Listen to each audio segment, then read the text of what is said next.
I love, and part of this is the sound designer in me. I love the changes in setting, in era, in vibe, and I'm like a collector of sound effects and royalty-free music. So oh man, if it's a totally new genre, I love it. We have a couple coming that I'm like, oh yeah, I can't wait. I'll even say things sometimes that I'll cut from the show, like, oh man, my rotary phone library is going to get maxed out for this one.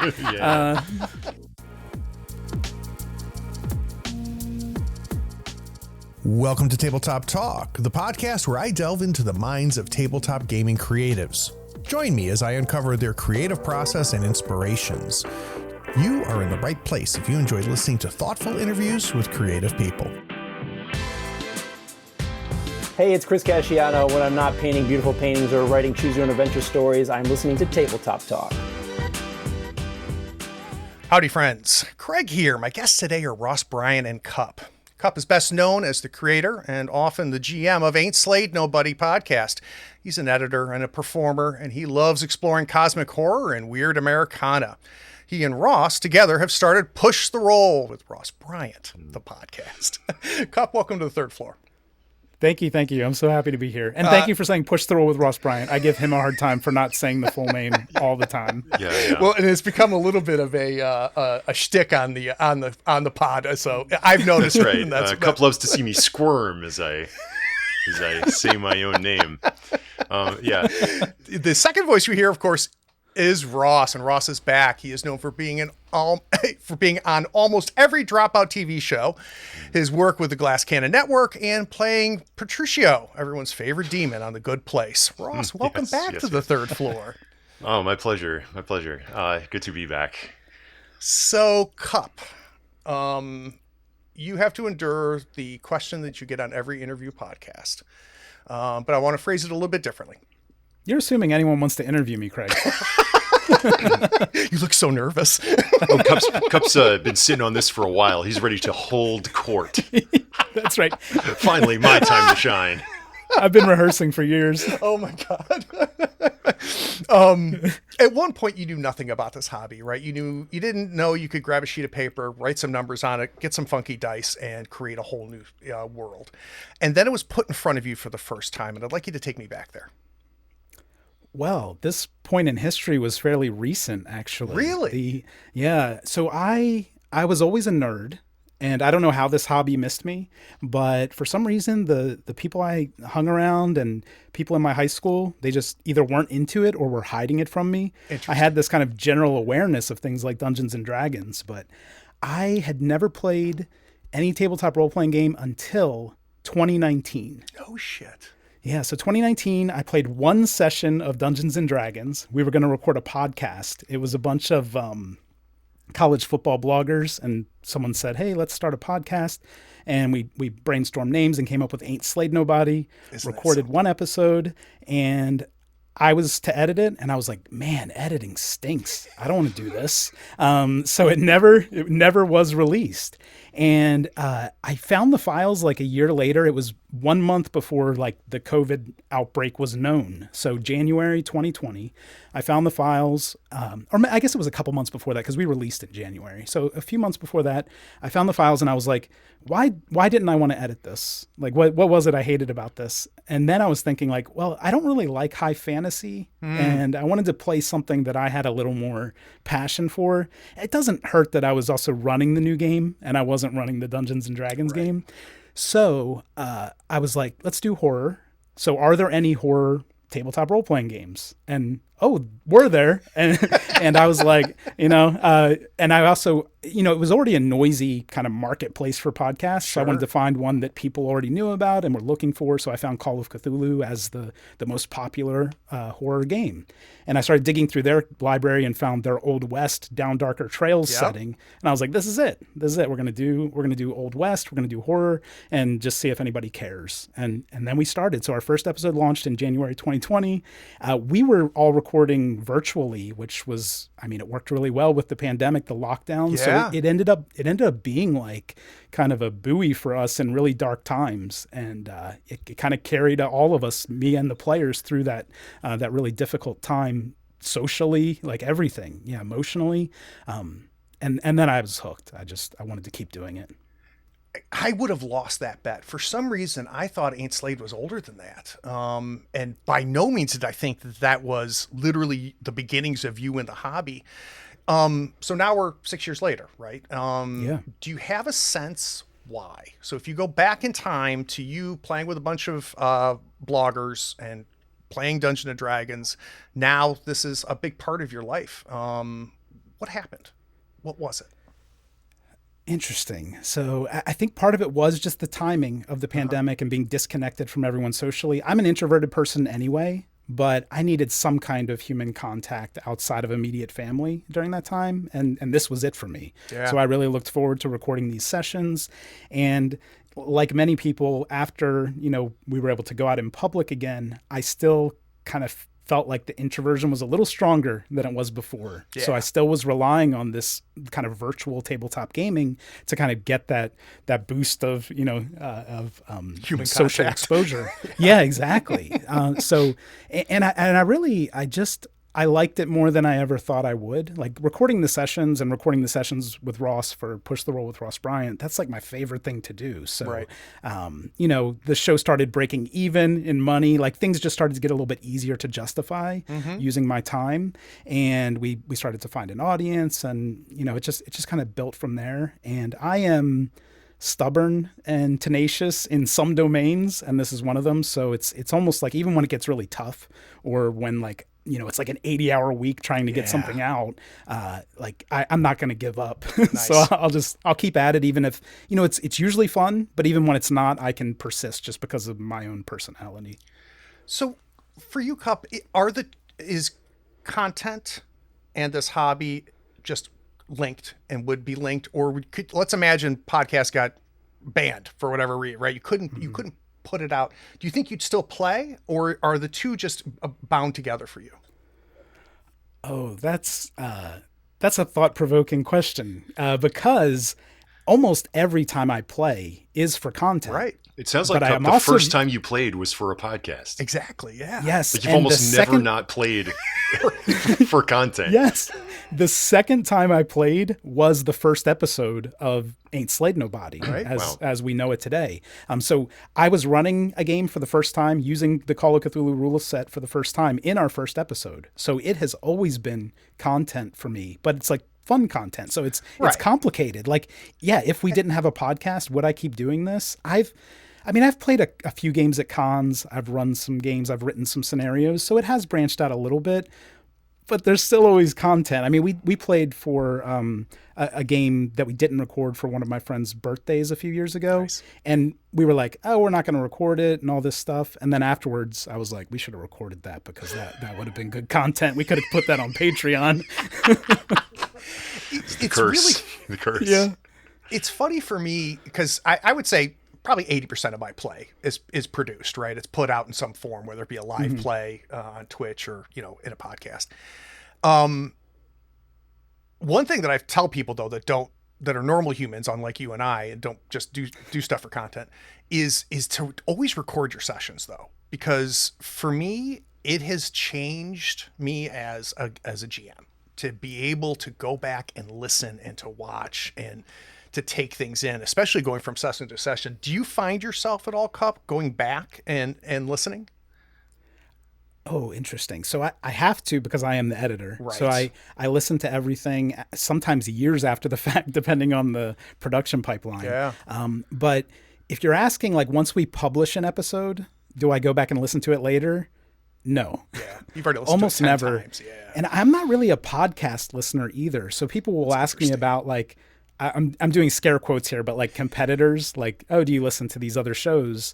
And I say they're probably fantastic, but I'm listening to audio like dozens and dozens of hours every week. So it's not really what I want to do in my downtime, even though I understand there's some value in that, like seeing what other people are doing, learning from their creativity. So I will like jump in and listen to a snippet if I'm hearing a lot. Like Worlds Beyond Number was one that everybody was talking about. So I was like, what's Brennan doing over there? And I just went and listened to a little bit, but I'm not going to listen to a campaign or even a one shot in its entirety unless it's ours. Ross spoiled me. I just want to listen to Ross run games, Oh, Craig. sweet. I blush. But no, I think I do, though. I am a podcast listener because I'm not laboring down in the editing mines as much as Cupp is. But I was a podcast listener before, and I found it very useful to listen back to games that I've been on as a player, and now especially as a GM for Push the Roll with Ross Bryant. Look at you. As a way to just like assess like how I'm doing and try to get better. Because, you know, you're always trying to strive to kind of what's going to make this more compelling for the listener, what's going to make this more streamlined and fun for the players. How can I as specific and niche a skill as this is, how can I continue to improve? And just like anything you do, whether it was like watching back your game as a basketball player or watching the footage that you just did as an actor or whatever else, I find it very very helpful to be able to listen back and kind of critique my work on the show. So Ross, for you, what do you think is something that you do now that you directly relate to the fact that you have gone back and watched yourself and listened to yourself, and something that you picked up that changed you as either a player or as a GM or both? Can you think of something? Yeah. Partly it's now granted I'm in this podcast because we're not video, and I think we very much lean narrative.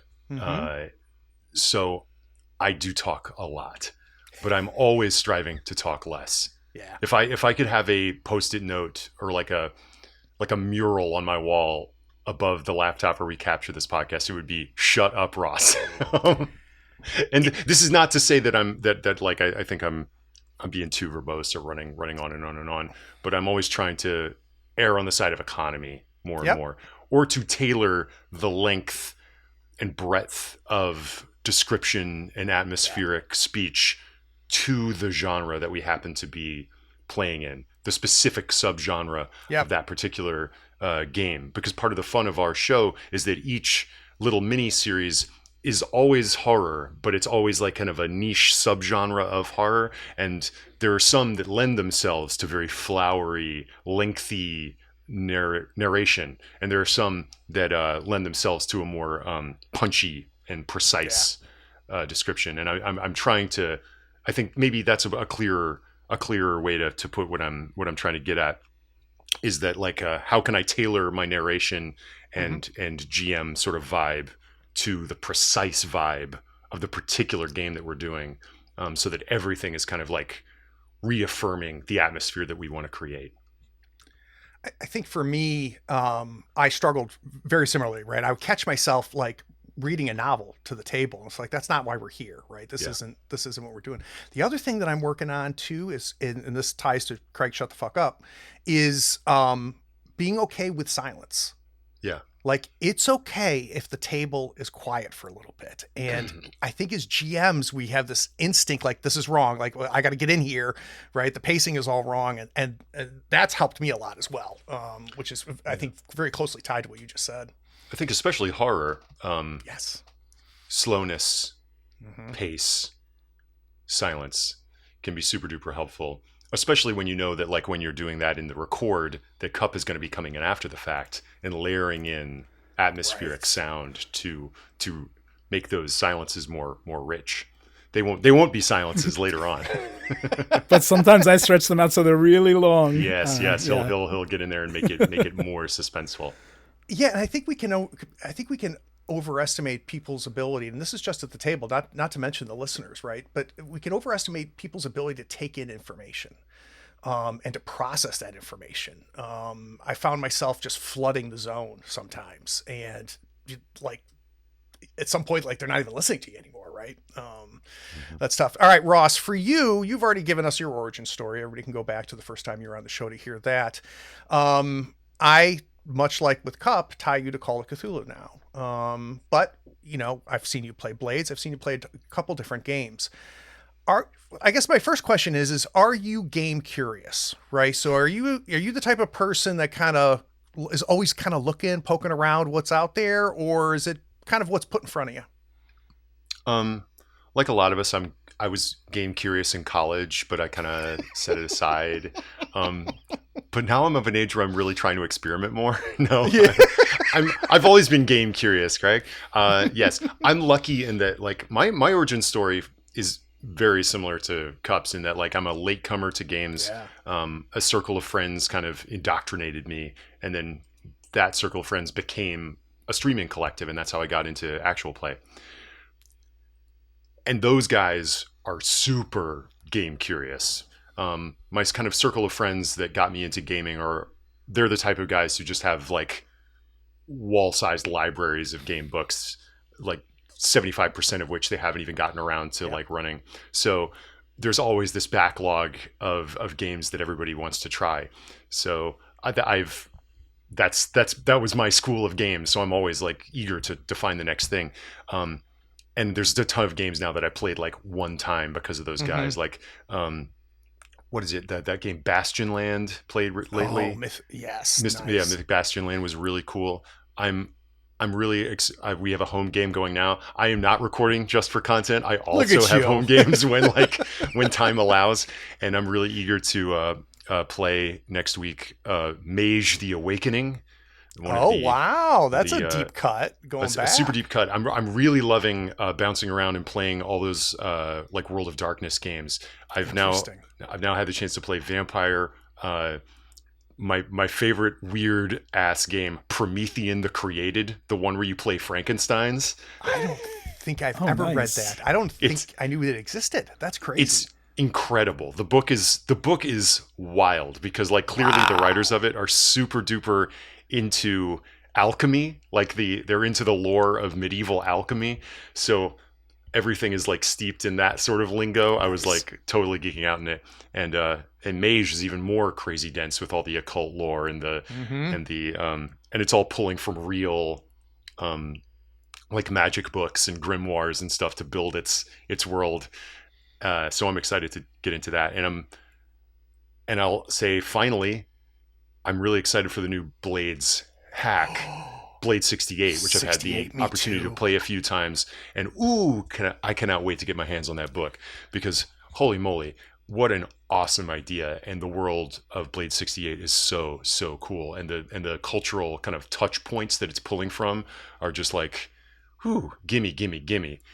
It's like The Stranger, the Italian Job, Clockwork Orange. Yeah, I want to play in that world.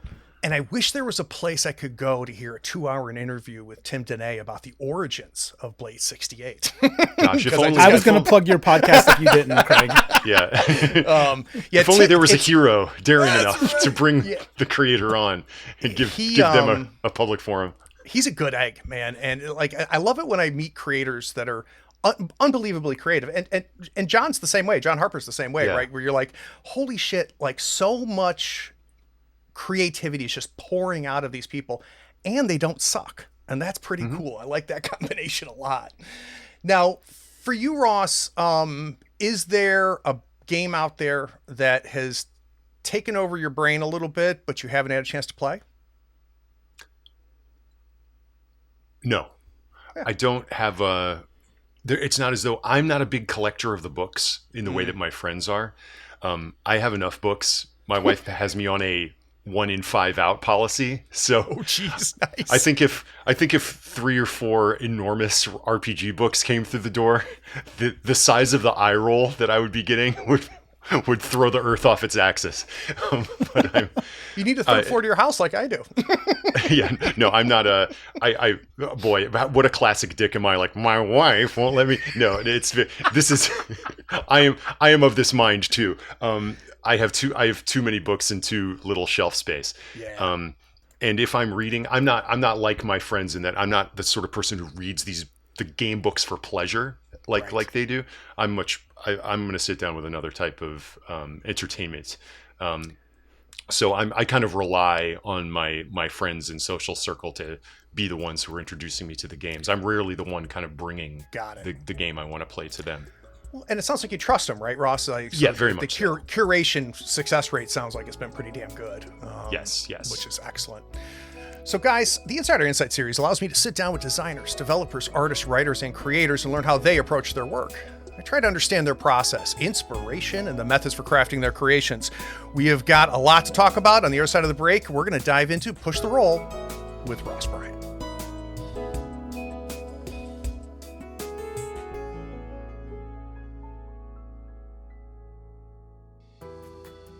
Hey, it's me. I'm interrupting this episode, and I hope you're enjoying it, and I bet you're anxious to hear the rest. But before we jump back, I need a favor. Do you know someone who might enjoy this episode? Can you shoot them a quick message or maybe even send them a link to it? Listeners sharing this podcast was the primary reason we almost doubled our audience last year. Also, would you like to see and hear these games in action?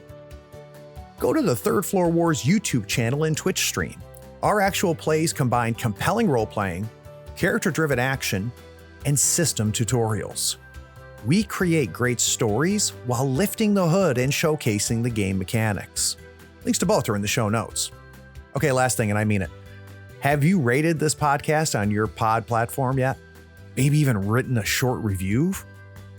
It is a simple way for you to be even more awesome than you already are. Okay, now I'm done. Let's jump back and listen to the rest of this episode.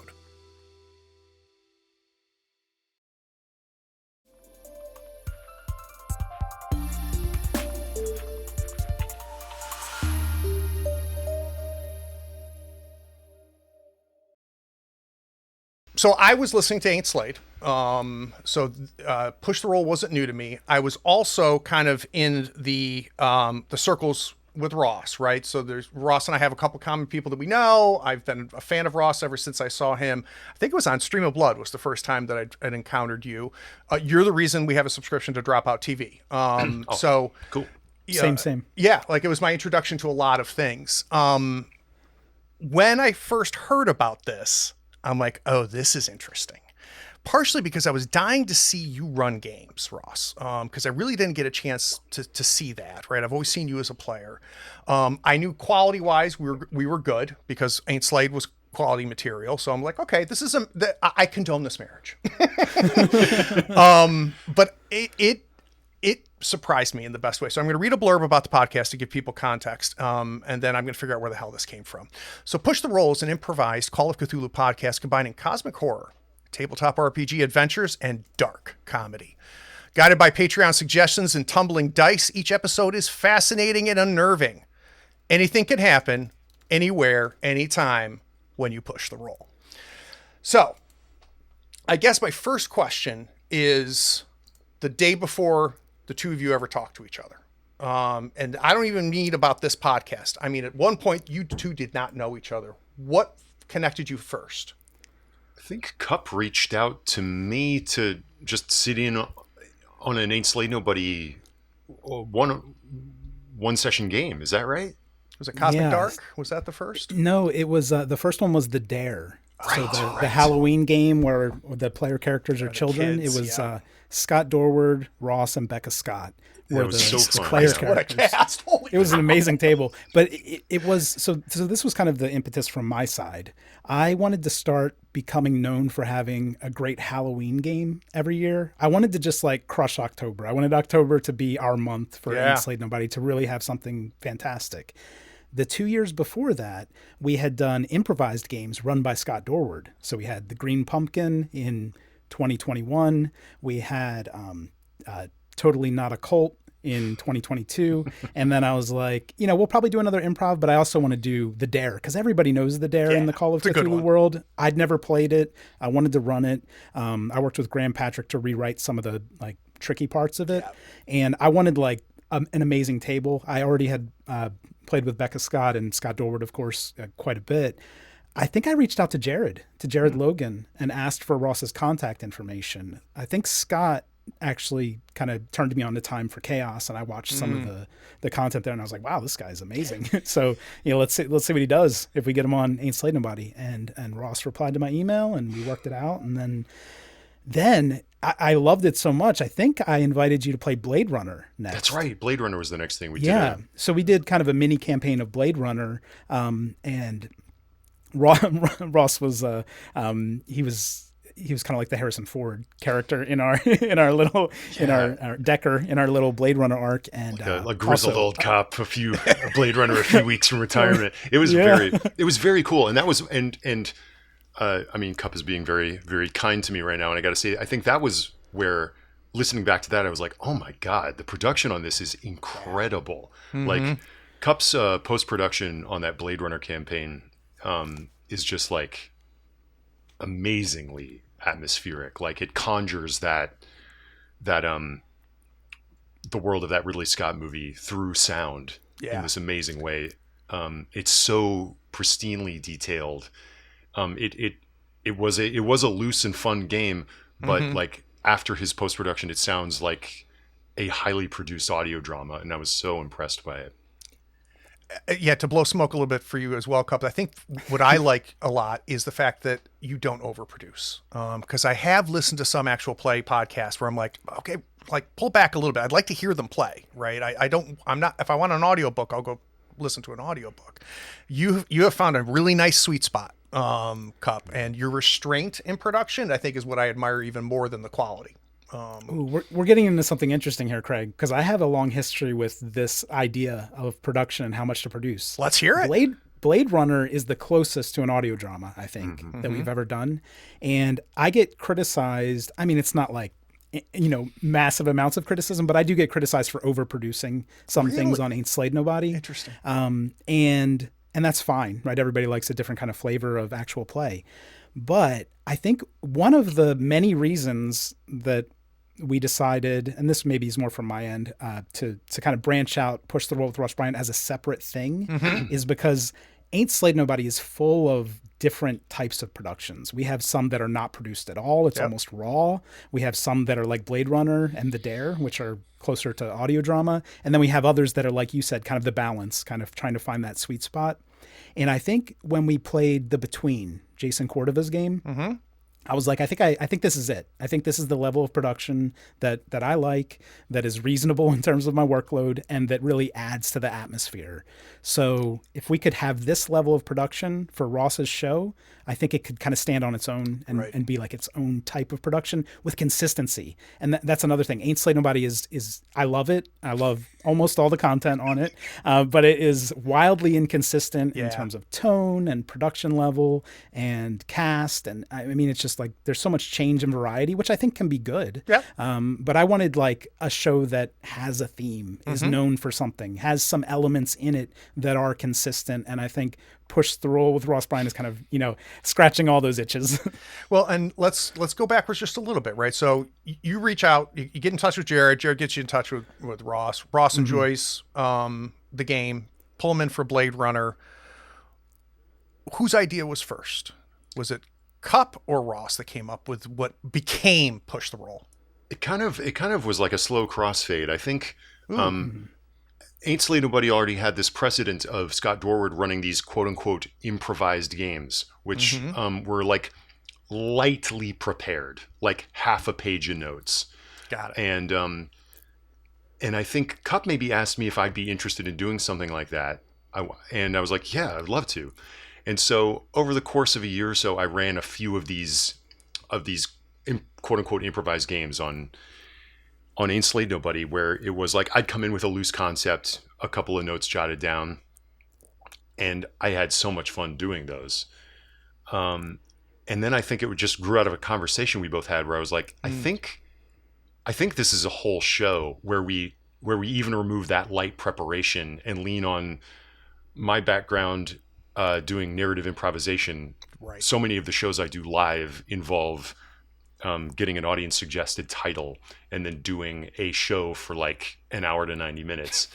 And I've seen how the type of table that Cupp is able to facilitate in terms of the players and the production that strikes that excellently fine balance between atmospheric while still showcasing the fun and frolic of players around the table. And I thought that, and I think we were just chatting. It was like, this is a concept for a show. We should give it a try.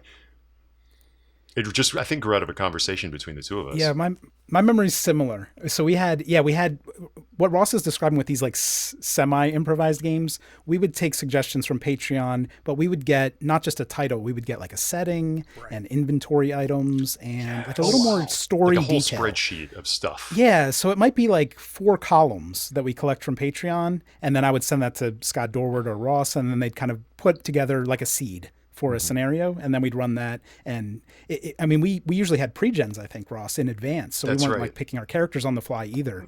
So it was like lightly improvised. And then on Ain't Slayed Nobody, and I think it's still just Patreon only, we did decide to do one that was just a title. It was we had a Patreon game called The Meat Trade, and we collected titles kind of based on that campaign. Ross didn't know the campaign or anything, but he agreed to run this fully improvised game. And then after that, Ross and I had this conversation that he's talking about where we were just kind of like bouncing the ideas off each other. And I think part of that was like, oh, do we want to do fully improvised games on Ain't Slayed Nobody? And we're like, oh, what if this was its own thing? And kind of just like was this budding idea. And, you know, to get like boring in the weeds with marketing stuff, I was thinking like, oh, this could be a really cool Patreon driven thing too. Yep. Because if patrons are able to contribute titles and you're giving them more title submissions for higher tier levels, I mean, because Ain't Slayed Nobody never broke even, like ever. It's never made money. Like I'm on my tax forms every year, it's a loser, but it's a lot of fun, right? It's like a hobby, it's a passion type project. But when Ross and I started talking about this fully improvised thing as its own show, and obviously Ross has a big fan base already, so versus having to listen to 4 years of Ain't Slayed Nobody before you get to any Ross, now it's episode 1 with Ross Bryant. I mean, it's just a different type of appeal. And, you know, reaching out to fans of Dropout and Glass Cannon podcast, it just made a lot of sense. And I think as this conversation developed, it was like, maybe we should have started doing this sooner. Yeah. I mean, that's all the practical kind of like, yeah, I feel like there's an audience already that would be into just this.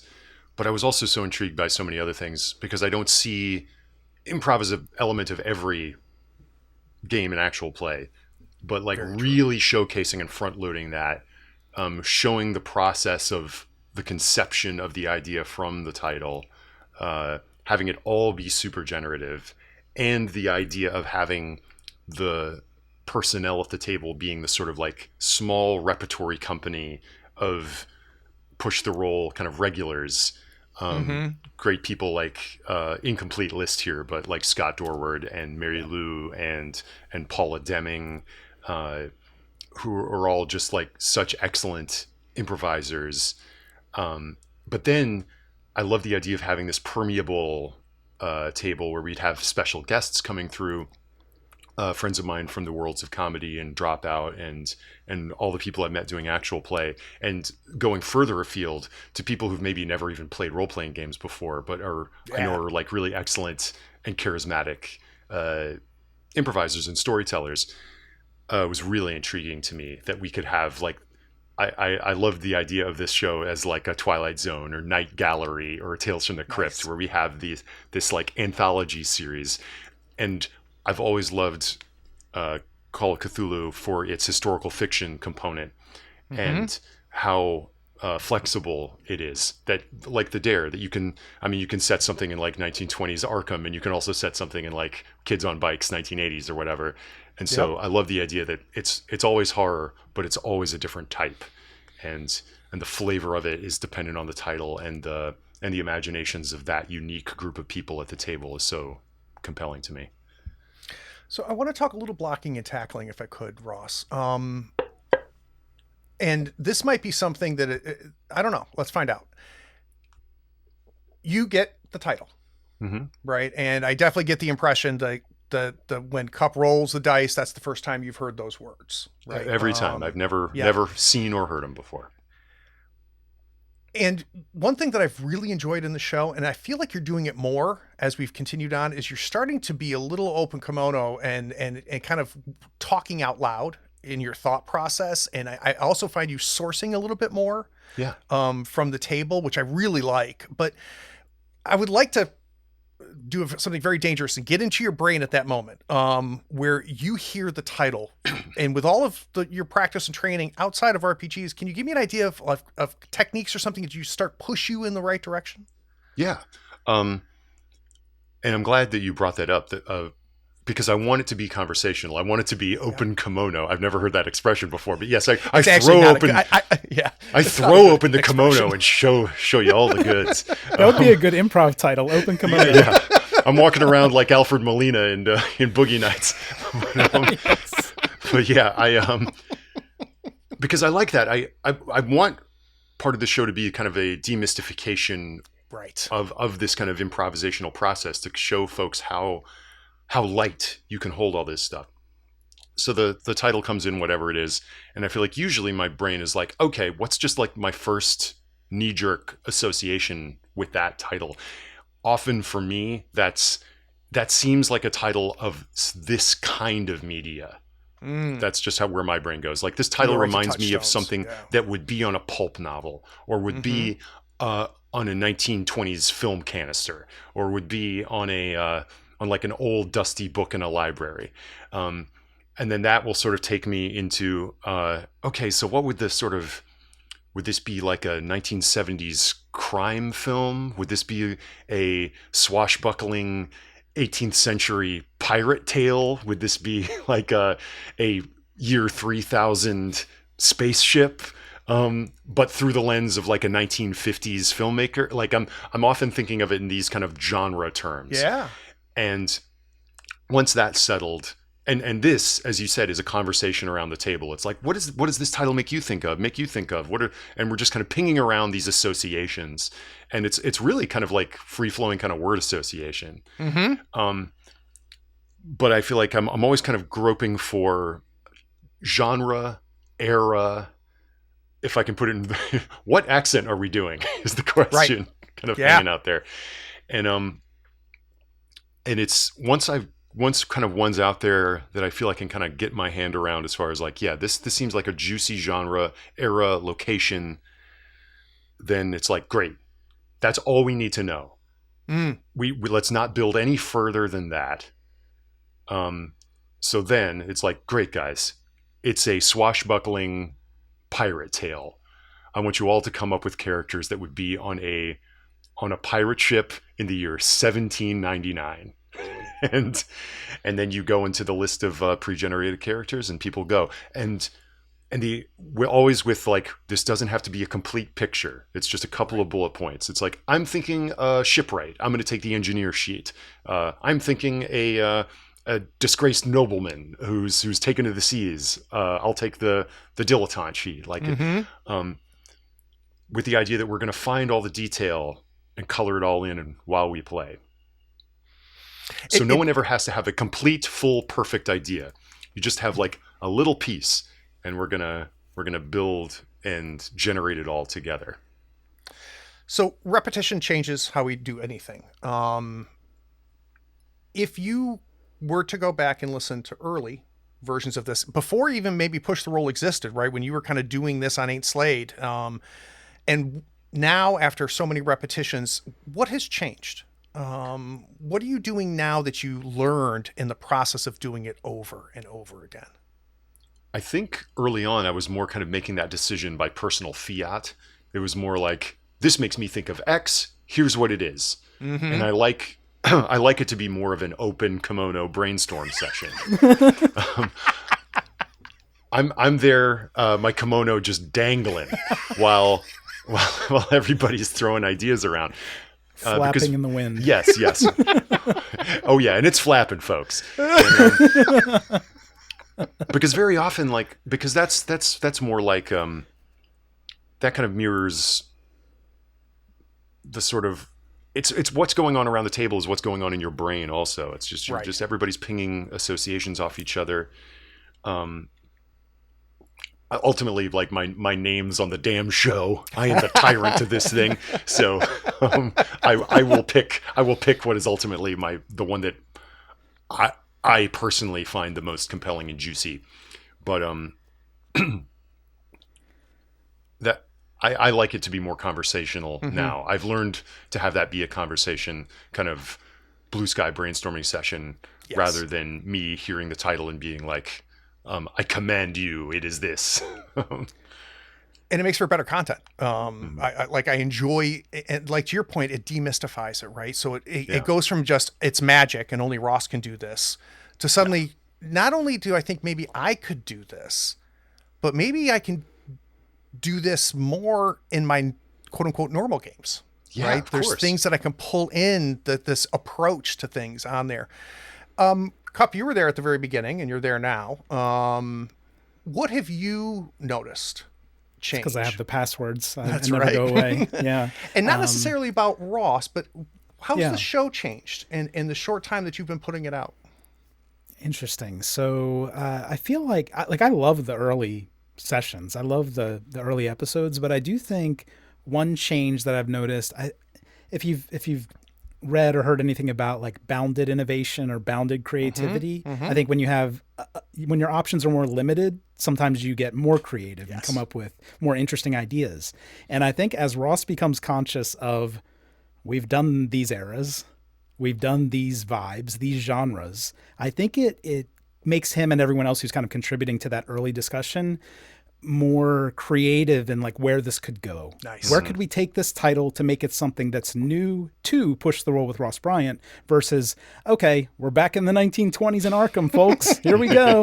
Let her rip. Because most of the titles you could do that, right? You could just kind of plan it in that like Lovecraftian time period and make a story out of it. But I love, and part of this is the sound designer in me. I love the changes in setting, in era, in vibe. And I'm like a collector of sound effects and royalty-free music. So oh man, if it's a totally new genre, I love it. We have a couple coming that I'm like, oh yeah, I can't wait. I'll even say things sometimes that I'll cut from the show, like, oh man, my rotary phone library is going to get maxed out for this one. But yeah, I do think that those Ross's consciousness of like, we've investigated these monsters, these themes, these eras, and I want to do something different. It might, there might be some parallels, but it's going to be different. It's going to feel different. I think that's the appeal of the show, because a lot of, and I hate to go back to marketing, but because actual play is so crowded, it's so noisy, you have to be different on like a lot of different dimensions, really. So we have some that are obvious, like Ross is running improvised games, right? But I think another is just the variety. Like if I'm in a campaign and they have 150 episodes, like it's gonna be mundane, a little bit. And and some people love that. They want to get like really deep in one story, and that's great. Other people are like, hey, I want to pop in and out for guests that I like, or I want to pop in and out for settings and eras that I like. And you can do that with our show, right? It's like Ross said, Tales from the Crypt. It's an anthology. So I love that. So that way, if we have a special guest like Brennan Lee Mulligan, who's very well known, people can jump in and maybe they're like, hey, I like this. Oscar Montoya, I know him too. Let's go see what that one was all about. And then maybe they kind of get hooked on the whole thing. And, we do have a lot of people who listen to all of them, but there is that option to listen out of order, listen to your favorites first, listen to, 1 out of 3 of them, whatever you want to do. And I do think that the vibes are different enough that even if you don't like one, you'll probably like another one or another few of them, which I love. Yeah. And also with the evolution of the tables, like how we're creating the tables and the mix of players, we get a lot of variety and dynamics there. I mean, we kind of get a sense for that like repertory company, like Ross said, like who plays and what ways together, like what could be different, interesting mixes of players to invite to the table. And we're getting some more recently where we do have like what I would call 2 guest players together. And usually Ross has some playing experience with at least one of them. Sometimes I have playing experience with one. And we're like, oh, that could be a really interesting table. So we're kind of experimenting with tables too, which I think it's fun. It keeps everything fresh. Like it's really I'm never like, oh gosh, we're recording another one of these. It's always, I know. It's so different every time. There's always that thrill of excitement of being like, ooh, the alchemy of this particular group will be an interesting challenge. And I have no idea what the story we're going to tell. And it's interesting too, seeing the dynamics of the different tables in terms of the tone, which is another thing that I'm loving about this show as it goes on, is that I always build the show as a horror comedy improv podcast to kind of like try to get it to break the containment of actual play world. Sure. But I want the horror to be horrible and I want the comedy to be funny. And I think the show is unique and where it can hold both of those tones. And I think the shows that are my favorites are the ones that are really unnerving, where we can go really intense and creepy, but always pop out at the meta level and laugh about how ridiculous and funny a choice was. And it's interesting seeing some groups that needle turns one way or the other on the dial. Some groups really want to lean into the dark, atmospheric dread. Some groups are a little bit more punchy and slap happy, and the show is a little bit kookier and chaotic. And I like that it can be both. Well, and by design, what I love is that you got room for that, right? To your point, Cupp, it doesn't have to be Ain't Slayed Nobody episode 175, right? Yeah.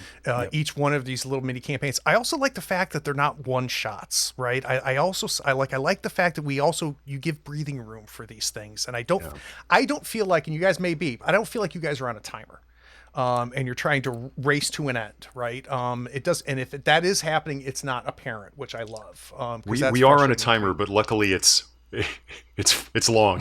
The shows are one shots when we record them, but we. Oh, I don't think well, I guess I did know that. Yeah, we record them in big old chonky chunks, right? And then Cupp breaks them into 2 to 3 eps. Yeah, and that's a good feeling. So, Cupp, I focused on Ross there with the obvious question, which is how have you changed as a GM as you do this? What has happened to you as a player being a part of this? Oh, yeah, that's a good question. Well, I think for me, so, like Ain't Slayed Nobody, especially like going back to the first campaign, it's kind of the same group doing everything. And even when we did one shots, it was basically the same rotation of players. I've never played with this variety of people and people who do this professionally, like professional improvisers. So I do think, even now it still can be a little bit intimidating to get certain people to the table, knowing that this is like one of the most well-known improvisers in the world. And I'm just a guy who has the password, like I said. But I do think that it has made me, kind of more considerate of what I'm doing at the table. That's interesting. What's that So mean? sometimes we'll get groups who are like, even if it is a professional improviser, people who are a little more reticent to jump in and do things. And then we get people who like, they just kind of command the spotlight, not in a bad way, but they just have that dynamicism to them that I think I'm more conscious of, like letting people run with a scene and kind of sitting back and taking it in. Like I'm a spectator as much as I'm a player in some of these games. And I think that works pretty well. And that's one advantage of having some repeat players, so that you don't feel like, oh, I've got to get everything out in this one session so that people kind of know what I'm all about. So I do think that I have been more conscious of, like, what I'm doing, when I'm doing it, how I'm interacting with other players, how I'm letting Ross take the story in certain directions, versus like early on, I feel like there's sometimes this pressure as a player, like you've got to say your piece. You got to get in there for, a quarter of the time if there's 4 players. I don't feel any of that anymore. Like if we have 2 amazing guests and they're like vibing together, I'm so happy to sit back and let them do that, right? It'll still be a great listen. Everyone doesn't need like an equal share or anything like that. And then just kind of learning from what they do. Like I think one of the most stunning recordings and produced episodes that we've had is Horror at the Innsmouth Inn, where Oscar Montoya was the guest. I was just going to call him. I was like, this guy's hilarious. It's going to be zany. It's going to be off the wall and like really humorous compared to what we usually do. And he came in pitch dark. I mean, he was like, there was such a gravity to his performance. And I think because I'm more of like a schlocky kind of jokey player, I was like, well, maybe I can do some of that too, right? Like I can add a little more depth to what I do as a player instead of always being like the clown, which is kind of my zone. I feel like I think for a lot of people, actual play is and just playing in general is a bit therapeutic, where you can kind of get into that self-satire in a healthy way. And I do that kind of maybe at a more extreme level than I'd like sometimes. So I have tried to take different tones with characters and be more thoughtful about, like, okay, if I'm going to do a coda for this character, maybe I don't have to completely destroy myself. I can do something a little more interesting this time. And it just, I guess it makes me more thoughtful of what I'm doing, and seeing people do it at a professional level really gives me a lot to chew on. Right. And even like, when I get back to the GM position on an Ain't Slayed Nobody game, like I've learned so much from Ross and the way he runs games. Like, gosh, the way he drops us into a setting, like unbelievable. I couldn't emulate it, but just to try to do that, to be that evocative in like setting the scene, it's amazing. but it's not magic, right? I think that's one of the biggest things that I want everybody to understand, that it can be done, right? And you're learning that, right, Cup? So give me an idea. So it's one thing to say, Ross is amazing at this, and I've been trying to do some of it at Ain't Slade.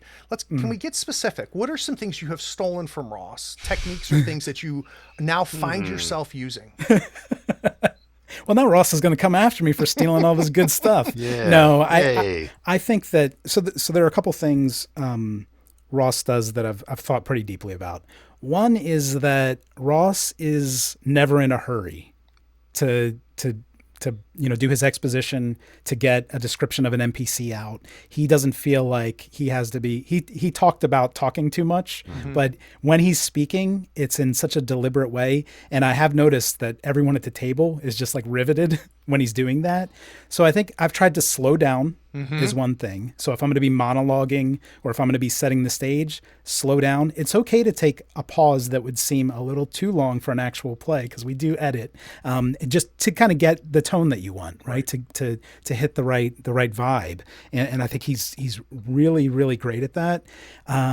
I do think too, I used to have this idea that we were kind of, and I know this is just because I was like a new GM when we started running Ain't Slayed Nobody, but I felt like we had to account for every minute that these players were living in this world. Right. And Ross does a really good job of saying, especially because we are on a timer, even if it's not obvious to you, he'll say like, I want to fast forward a little bit. Like, let's go back to the house, or, it's 3 days later and this is happening. And that really frees you up as a GM to not feel that like time pressure bearing down on you of, oh my gosh, they're only halfway through the day and we have to get to the night phase of this game.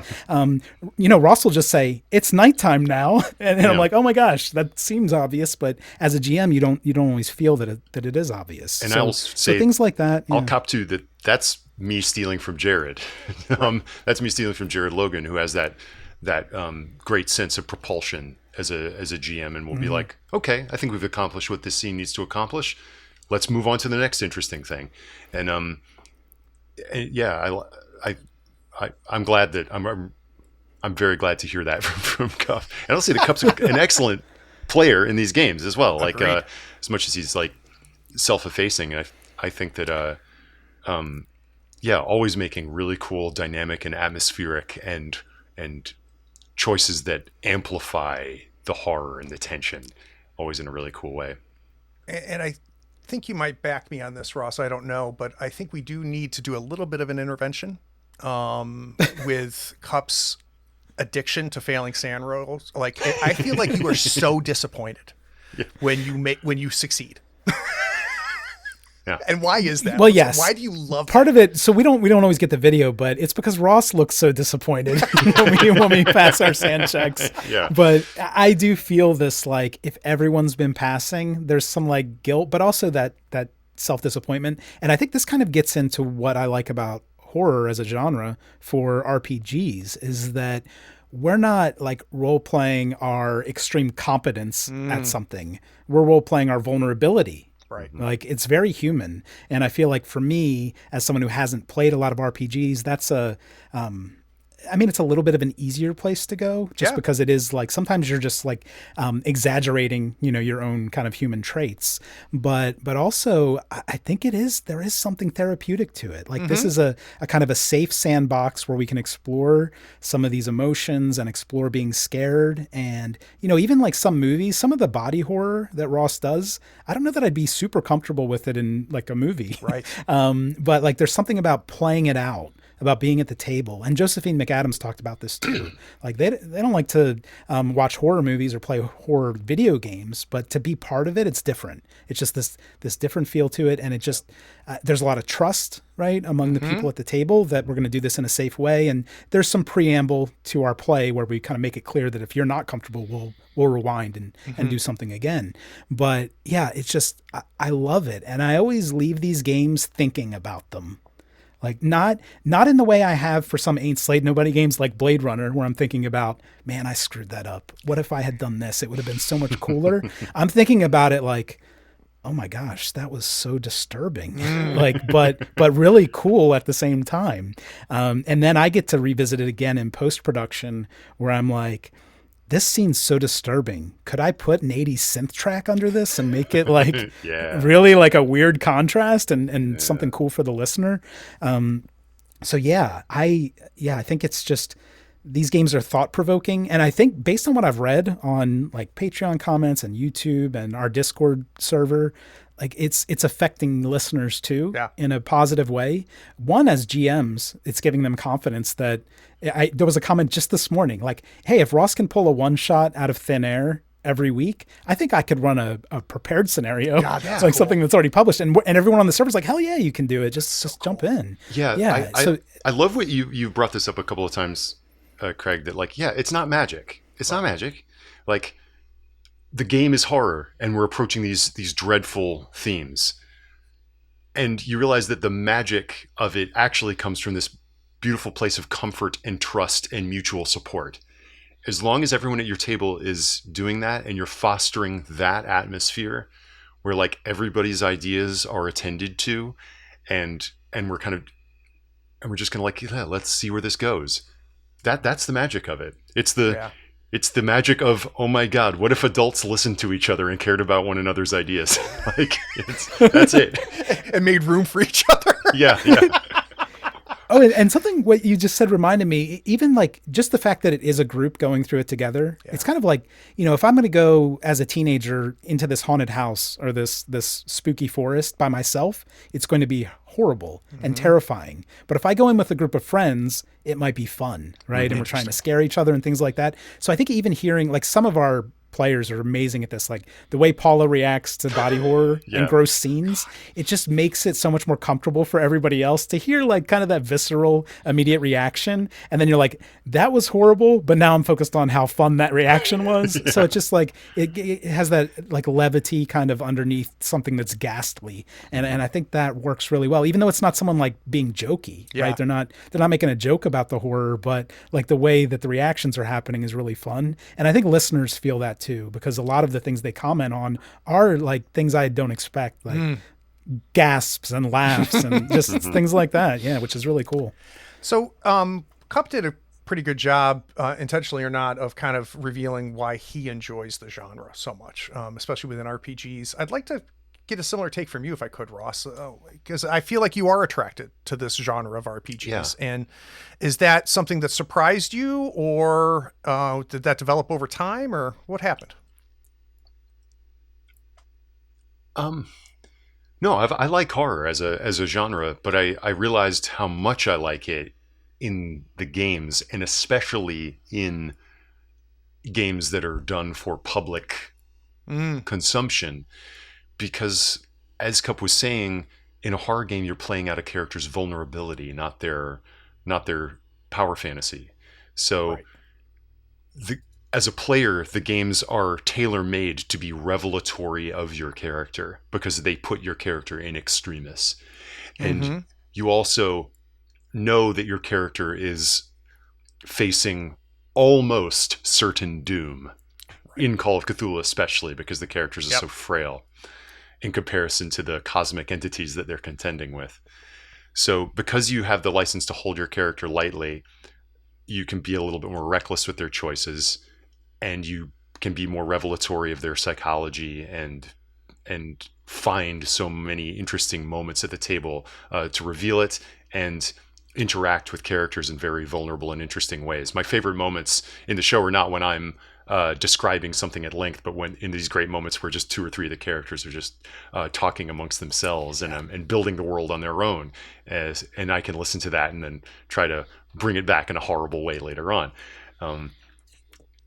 That interpersonal thing is a real gift to the table when that happens. You mentioned Josephine. They're incredible at that. Every time Josephine is in a table, whether it be on the pod or I've seen them elsewhere, that's like, I don't know what it is, but like they're able to connect these characters and create some incredible moments. And it is almost uniquely a technique or something I see with Josephine, which is pretty incredible. For you, Cupp, keeping in mind, go ahead. I'm sorry. Oh no. Yeah, I agree. I think, in the last, as of this recording, the last one of our Push the Roll with Ross Bryant episodes that came out features Josephine playing a young teen heartthrob at an 80s water park. Good.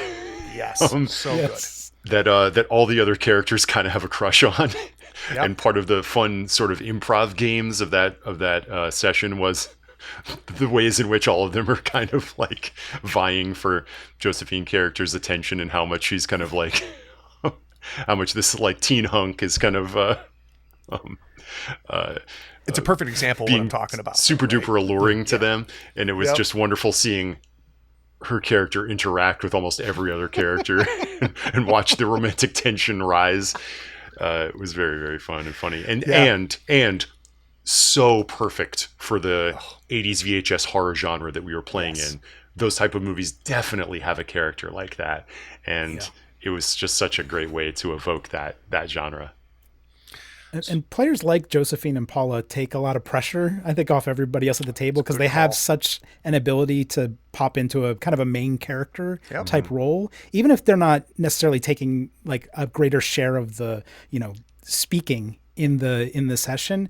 There's just something about them that you can almost build your character around what they're doing, and I like that. I like to be more of a supporting character, maybe because I am an introverted person. I like to be able to feed off somebody else's energy. So immediately, if I know Josephine, Paula, and several of the other people that we play with, Rashawn, like if they're going to be at the table, I know there's almost no pressure on me to be funny or to be interesting. Like they're just going to make it happen, and I'll find my spot in that story, and that's comfortable for me.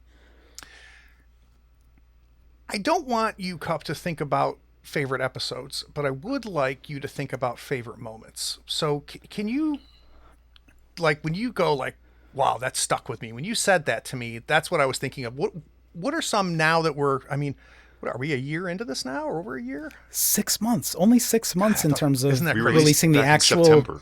No kidding. September Wow. 10th. So in a few days it'll be 6 months. That's how brutal it is to listen to. It feels like it's been God, it feels like decades. These really drag. oh my god. What are some moments that still stick with you though, Cup? Things that happened in the show at the table that you just have not shook. Oh man. See, I'm going to forget some. And then after we're done here, I'm going to be like, gosh, why didn't I talk about this? So some of them are top of mind just because we've kind of broached them a little bit here today. But one that immediately pops into my mind is the interactions between Ross and Oscar Montoya's character in Horror at the Innsmouth Inn, where he was suffering a sand loss and the Tylenol bottle label was having like a 911 transcript on it instead of what you normally see on a Tylenol bottle. I mean, in terms of horror and like, I don't know, Ross went like monotone on that too in a way that was so spooky. I mean, that really sticks with me. And Ross kind of has this thing. You mentioned that it's not magic. So there are some things that Ross does repeatedly, but every time it catches us and it's effective. Ross loves to eat the mic. He gets really close to the mic like this. And we know when he does that, he's going to do something scary. But when he drops into his like monster voice or his like, hallucination voice, all of those stick with me because he often says something unexpected or shocking, like in the water park arc when Ross is like, talking about something else and then suddenly he's like, come home, like in that way that Ross does. And then I can add like walkie-talkie effects to make it a little more jarring, unsettling on top of that. I love that shit, man. That is like, that's fuel for me to, if it's a slog, like trying to get through editing just because I've got a lot of other things going on that day, I know that moment's coming and that pushes me through because the way good. Ross drops those horror moments, I love it. Oh, so but sweet. I also love Ross kind of indicated that there are moments where we kind of step out and can appreciate the levity of moments. I think the second one we ever did, the day we met, some of the interactions my character was a terrible pilot or even a phony pilot, was interacting with Rashawn Scott's character. Like, I love to be able to like get into a conversation and something funny happens and then Ross can throw us into something horrific. So like the moment I had with her in the elevator where we're kind of talking about, well, it was a little bit sexual, but it was really funny. And I think about these all the time because I think that we remember the it's kind of like the moments you have with other people at the table and like the way you make each other feel. And I think it was just so fun in that moment, even though we were in a horror game. I think that's one thing that makes almost all the arcs work well, is that there is this, it's like a balance, but it's an uneven balance of like, oh my gosh, this is a sitcom. This is fun. There's levity, but the other shoe's going to drop. Ross is going to destroy your soul at some point during this, for the players during this 3 to 4 hours that we're together. The 1931 Miskatonic University reunion disaster was the same way.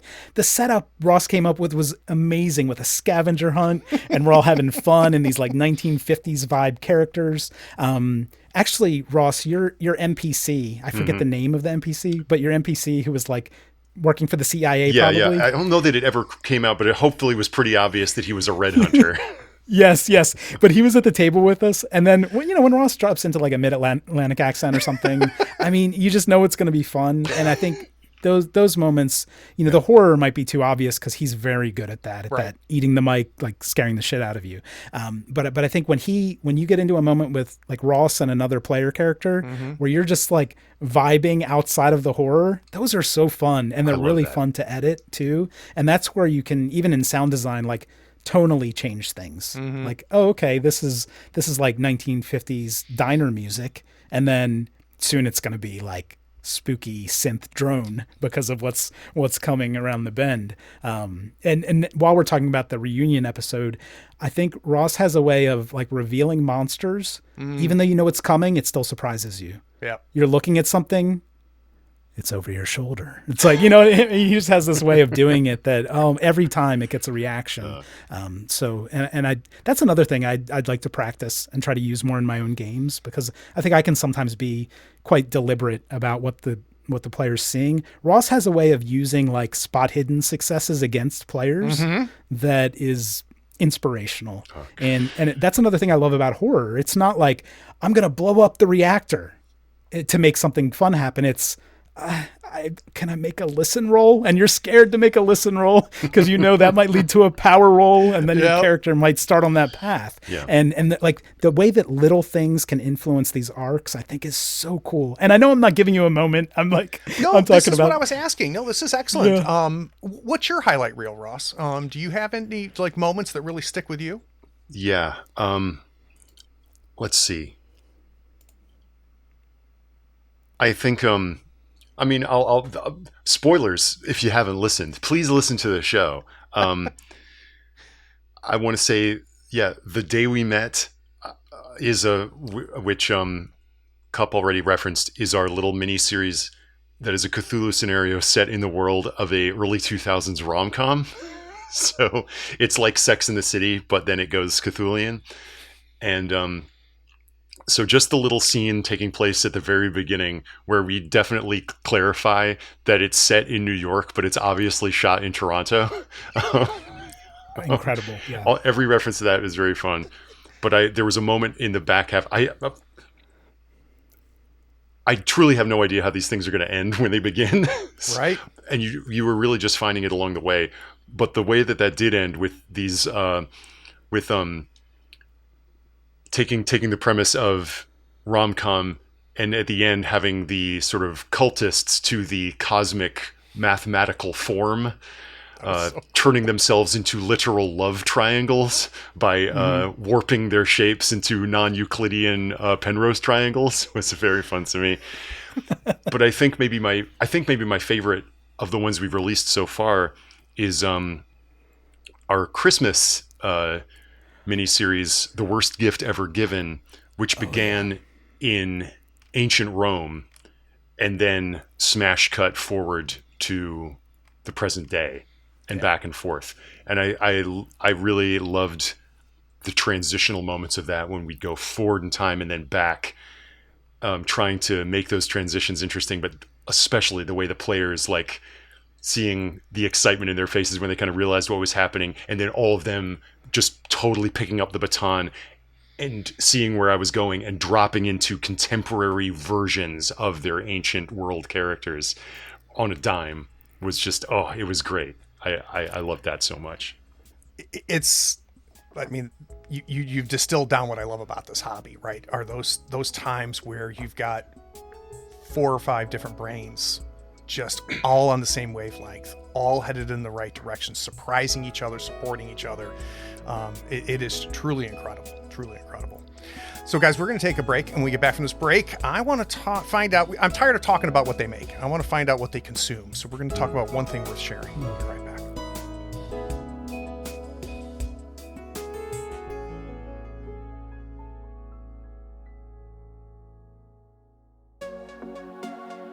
Are you enjoying our long-form interviews with creatives on this podcast?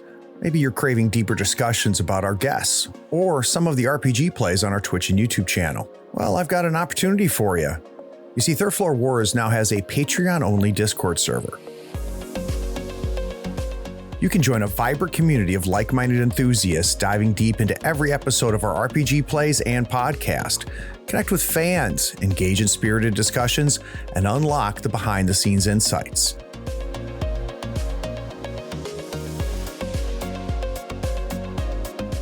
For just $1 a month, access a world of tabletop gaming goodness.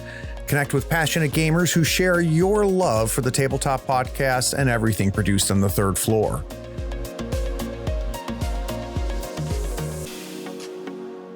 As a Patreon supporter, you also enjoy ad-free episodes of this podcast. You can immerse yourselves in captivating stories and fascinating interviews without interruptions, taking your listening experience to a whole new level. By joining the Third Floor Wars Patreon community, you not only gain exclusive access to the Patreon-only Discord server, but you also support the growth of my podcast and channels. Your contributions enable me to continue creating high-quality content that entertains, educates, and upskills tabletop enthusiasts like yourself. Maybe don't wait. Join the Third Floor Wars Patreon today and unlock a world of camaraderie, discussions, and knowledge. Visit patreon.com/Third Floor Wars or check the link in the show notes and come join our community. The Third Floor Wars Patreon-only Discord server awaits you. I and the other patrons can't wait to welcome you with open arms and a fistful of dice.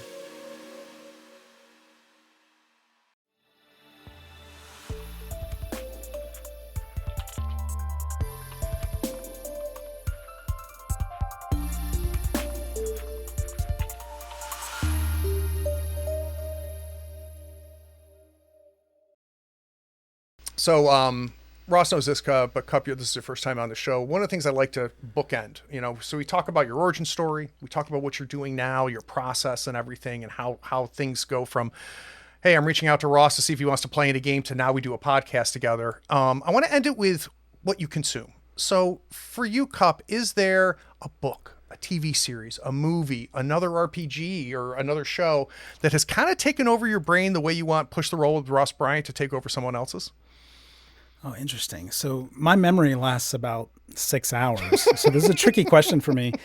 We do something like this on our Patreon show for the show Push the Roll with Ross Bryant. So I am always thinking about this now when I'm consuming media, but I almost always lean on something that I've consumed like very recently for this. So it's not always the best thing is what I'm warning you about here. But I am the type of person who, just to decompress, like I rent movies at 3 a.m.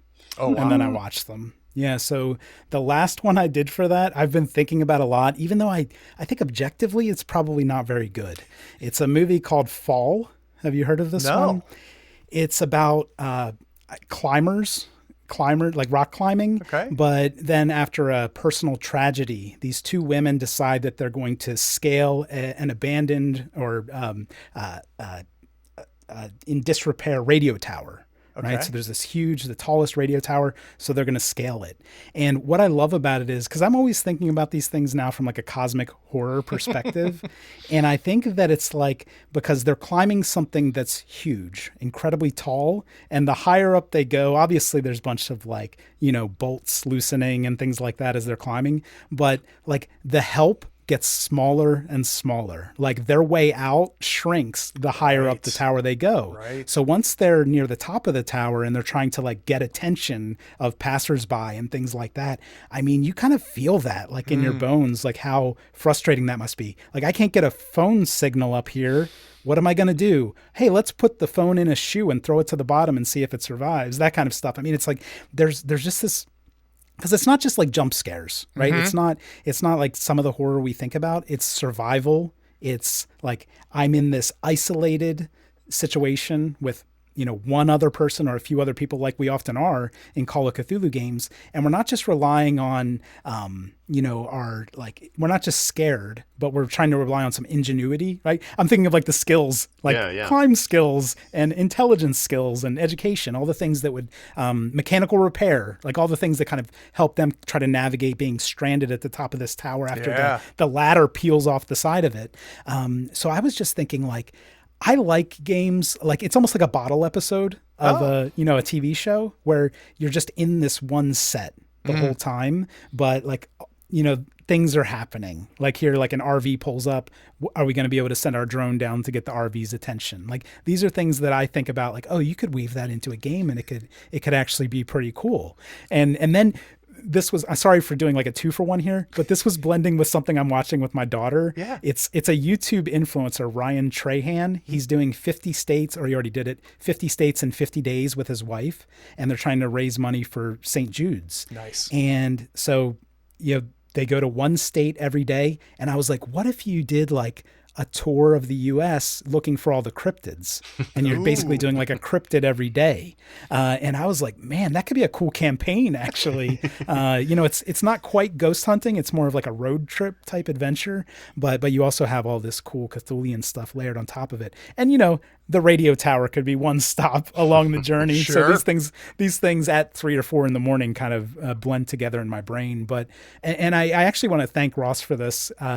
He has made me approach media differently. How so? In that, because he introduced kind of what you're doing here into Bout of Radness, which is our companion show, where he asks us to take a book or a video game or a movie that we've seen recently and think about, how might that inspire a Call of Cthulhu game? So I think because in this modern era where, I'm on my phone like all the time, oh, did someone leave a Discord comment? I'm not going to miss that, even though it's 3 a.m. Right. Now it's like, I try to be more intentional about consuming this stuff and thinking about it, even after it's over, versus like, oh, it's getting 30% of my attention. Right. Now I can watch a pretty bad movie like Fall and be thinking about it, pretty critically and pretty deeply about, well, how might this influence something else that we make versus just consuming it? Like, how can I create from this thing that I'm experiencing, which I think is more like how I was in high school when we're reading books and not having all these distractions in our lives. So now I can do that with board games and video games and, streaming shows and everything. So I think it's super cool.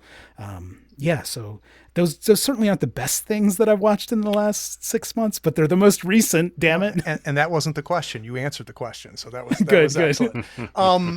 The call of the double screen is out there. And I wrestle with it here in the house. We've had to put some rules into place. And I break them, and my daughter calls me out on it, right? Like dinner table, no phones. If we're going to sit on the couch and we're going to watch something together, no phones. It's amazing to me how difficult that is. It's embarrassing how difficult that is. So credit to that. Cupp, do you find yourself always thinking game terms when you're consuming media, or is it just the 2 examples you gave me here? Or is this a common thing for you? It kind of depends on like where we are in our schedule. If there's a bout of radness, like, in my view, I'm probably thinking about it. Like, is this worth talking about? Is this worth, thinking about? But yeah, it's kind of similar to like not being able to play without thinking about production and actual play. It just kind of takes over. If you spend enough time doing anything, you can't help but think about it quite a lot, right? For good and bad. And I think that I am usually editing at least for a little while every day. So this stuff is always on my mind. And even maybe to my detriment, I do tell Ross this, like while we're recording or after we're recording, I will be thinking about like, how is this going to sound when it releases 3 months from now? Like what's the sound design going to be like? So it is hard for me to get away from that, to that kind of content idea. Yep. But it could be worse, right? This is fun stuff. I'm not always thinking about like gambling and smoking cigs and things like that. I'm thinking about, making a podcast. Lines of coke on a toilet seat, right? yeah, exactly. That was the 80s. Yeah.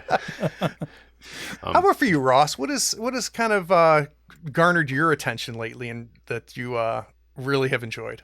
Yeah. I want to say, ping off of what Cupp just said, that I love the way these games fire my imagination and make me approach other media in different ways with a more attentive eye of like, ooh, how could I strip this for parts and put this into a game that I'm running? And I know that once you've been game pilled, I know that now when I watch movies and, like someone's running away from the killer and they trip, they're like, yeah, failed their dex roll. But I'm going to do 2 for 1 too, because I'm greedy. Please. I just finished this book. And this was an example of me reading a book because of something that we'd done on the show. I was not consuming it to use it on the show, but I was like, oh, this seems so apropos to something we've already done. I almost want to deepen my knowledge of it. The book is called The Victorians in Ancient Greece by Richard Jenkins. And it's a book about how Victorian culture in the 19th century sort of absorbed, metabolized, interacted with the culture of ancient Greece, and how Victorians' relationships to the culture of ancient Greece tells us so much more about the psychology and milieu of the Victorian era in the way that sounds really cool. It was extremely interesting, and the author just has an astounding breadth of knowledge and quotation, both of the Greek sources and the Victorian sources. And I got this because of one of our games, our very first session, the obverse of the mirror, which is totally playing in that world where there's a character that's very based on Oscar Wilde.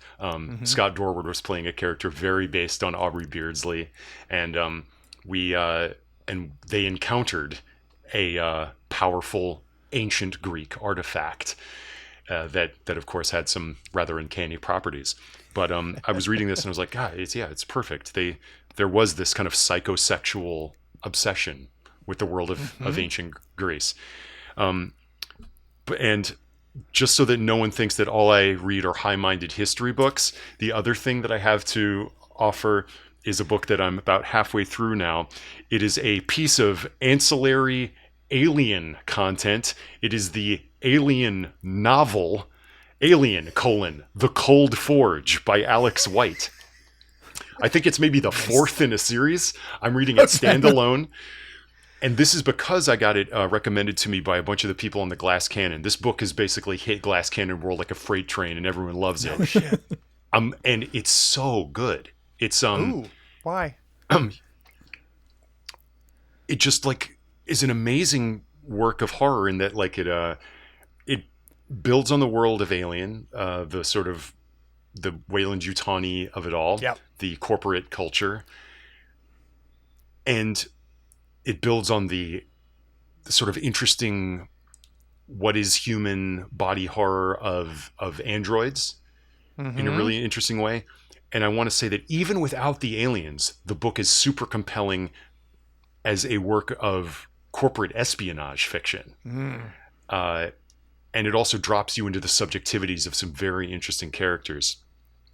And Alien is very Lovecraftian anyway. It's a work of cosmic horror. I can't think of almost another creature design in culture that's as awesome and grotesque and just it gets under my skin as much as H.R. Geiger's design for the Alien. But I totally used this as inspiration for a game we just recorded. I won't spoil too much, but the idea of like these cosmic travelers out there engaging in corporate espionage and finding a horrible cosmic entity. I sort of like, I didn't even realize I was doing it until we were in it. And I was like, oh, this is very much because this book was on my brain. I basically transported that vibe to the age of Sail. Nice. in our most recently recorded game, where instead of Weyland-Yutani, it's the Dutch East India Company. Ross, did you see the Alien TV series? I started it. I've not yet finished it, but I enjoyed the first episode. Yeah, starting it and not finishing it is acceptable. And the reason being is the first couple episodes, I got so excited about that show because what I've always really wanted is Alien without an alien. Mm-hmm. I think to your point, the world is super interesting. And the idea of, these corporations and the corruption and like the what if of this universe and the lived in nature of that universe. Like I thought that's what the show was going to do, to the point when the aliens showed up, I was like, oh, like because they very much gets into identity and body horror, because you've got these pseudo androids and their children, and I was like, I was leaning in, and I don't know what happened about 2/3 of the way through for me, but maybe it was the aliens showing up and they decided that has to be the focus, but someone got their foot off that gas pedal and it really bummed me out. Bummed me out. Hey, Alien is such a compelling world because it's got these separate but overlapping areas of horror. You've got the sort of corporate feudal fascism of the corporate horror. Mm-hmm. You've got the Blade Runner-esque existential horror of the androids. Yep. And then you've got the xenomorph. Mm-hmm. And like the way that all those interact sort of creates the unique alchemy of Alien. And this book, The Cold Forge, does a great way of using each one to ping off of one another. I highly recommend it for fans of horror and sci-fi. I played. Well sold. Go ahead, Cup. I played the Alien RPG once, and there was no alien, and I was pissed off. So now maybe I should have sat with that longer and appreciated all the androids that we got to interact with. Yeah, it's funny you say that, because when they announced that RPG, I'm like, do I really want to play in that? Where like I saw the movie, right? Do I really? First of all, mechanically, I think the game is phenomenal. The whole stress dice mechanic, I think, is really clever. A real clever take on, the spiral, right? And you could tell, and I had Gasca on the show talk about it. You can tell the love of that setting and the love of that world. It just bleeds through the whole book and the whole game. It's excellent. All right, so I'm also not going to be highbrow with my one thing to share. Have the two of you gotten sucked into Traitors yet? The TV show.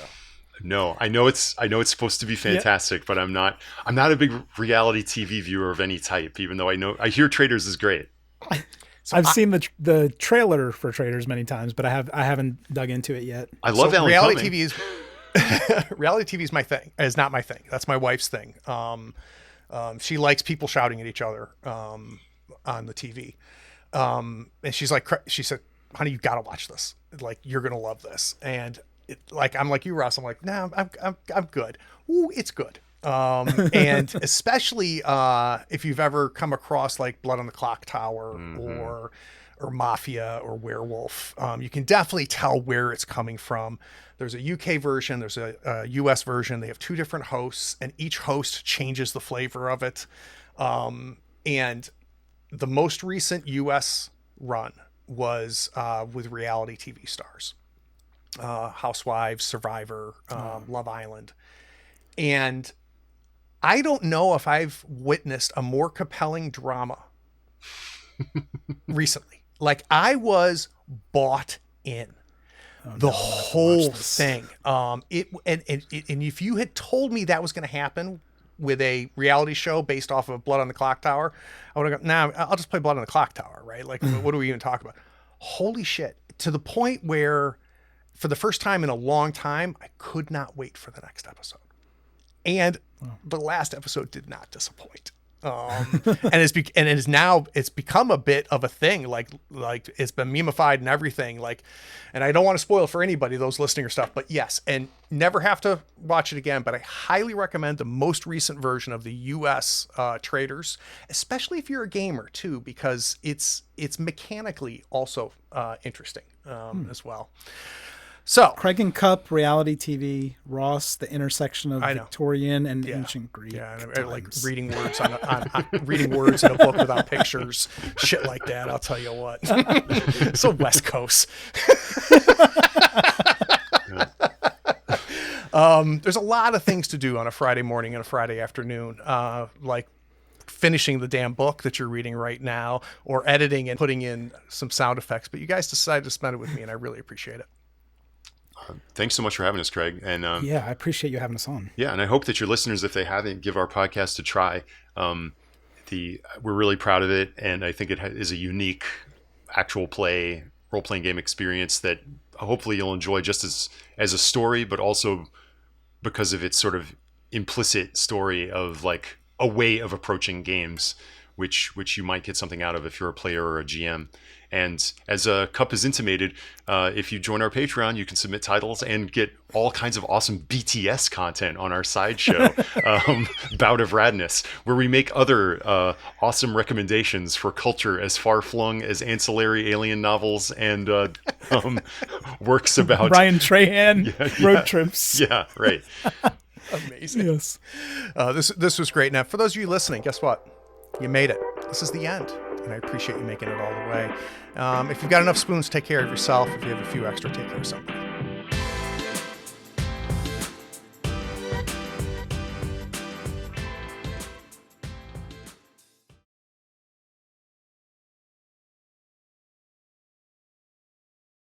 Hey, are you still here? Look, the podcast is over, and you sat through all of the breaks and bloopers? Well, I mean, if you're here, you might as well run over to patreon.com and become a supporter. Don't forget to rate and review this podcast too while you're at it, on whatever platform you're listening to. I do appreciate you sticking around. Take care.